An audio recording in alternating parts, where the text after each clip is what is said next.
What's good, everybody? This is Otis here, and today I want to talk about the patches that we had in Battlefield 3, and then how they could possibly improve it for Battlefield 4. So, as everyone or most of you know, we only got patches for Battlefield 3 for every DLC, so we ended up getting like 5 or 6 patches, something like that. I think we maybe got like one patch where it wasn't with the DLC, but anyways, they do that mostly for cost-saving measures, because when you upload patches on the consoles, you have to pay Sony and Microsoft. I don't know, there's a few figures out there, but I don't even want to speculate what it is and whatnot, because they have to basically go through and test them, and so that's basically why it costs some money for Sony and Microsoft, which is kind of unfortunate. They do have to pay money because it limits what they can do. And then when you do get the patches, you have these huge patches, and if you have slow internet, you're downloading them for sometimes 1, 2, 3 hours, depending on how many people are downloading them, how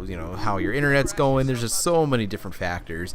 And then PC always gets the updates a little first, because they don't have to pay anyone or whatever. They just go update the servers, and then everything's all good to go. So what I was thinking would be nice, which I don't think would ever happen, because basically for all the patches, they always change things in all the patches, and they've said too, dayz said it, that when they went for changes, it was stuff that they thought would make the game better, etc. It was only changes that they wanted to do, and it wasn't really about it was game balancing with how they thought the game should be played, whatnot, etc., etc. But what would be nice actually to do would be to maybe even use the PC as like a test platform or whatever before they go and they patch the systems, because there's more players playing the consoles than there are on PC, just because you basically it's got 2-on-1, and so I don't remember the sales figures. I know PS3 sold the most for Battlefield, and then it was Xbox, and then PC, which is kind of rare because typically Xbox will sell more games when you have the cross platforms.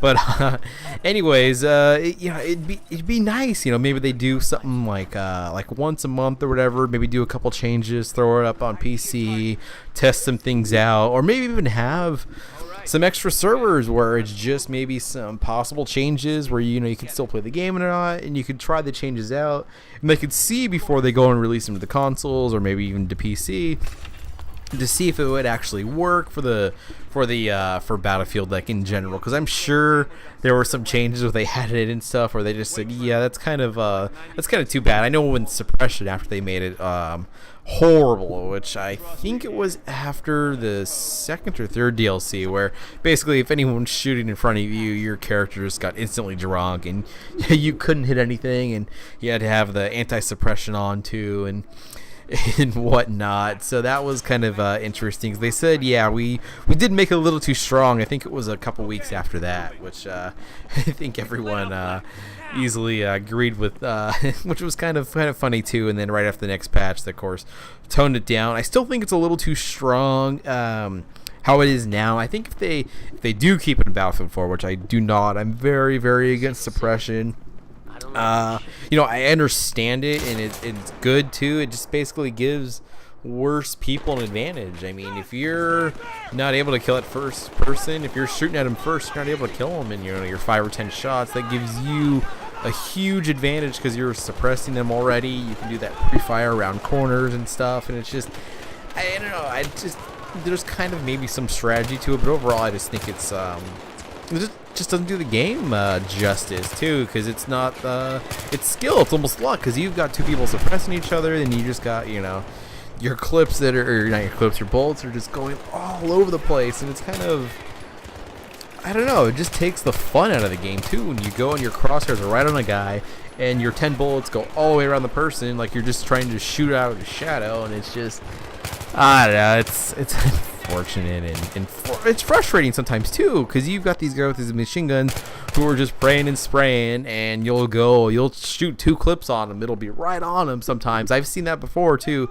with some people, where you're getting suppressed, you're shooting basically 2 clips at them, and you're maybe hitting them, they end up killing you with like a lucky headshot or whatever, and they've got 5-10% life left, which is kind of it's kind of disappointing, and it's kind of discouraging too. I know a lot of people stopped playing after that first big suppression update. I think it was perfect when the game first came out with suppression, where it affected you a little bit, but not to where your character's all of a sudden drunk and then he's all of a sudden not drunk when they stop shooting at you or whatnot. But I don't know. I don't know what you guys would think. Maybe you'd be using the PCs as a test platform, just because it would be nice, I think, to go and test things out, and they could try below radar or whatnot. They could go with certain weapons and make them a little bit stronger and not stronger. But that's probably what I'll talk about next time, was the weapons, because the weapons are overall pretty good, I would say, in Battlefield. We do have our overpowered weapons, and they basically just made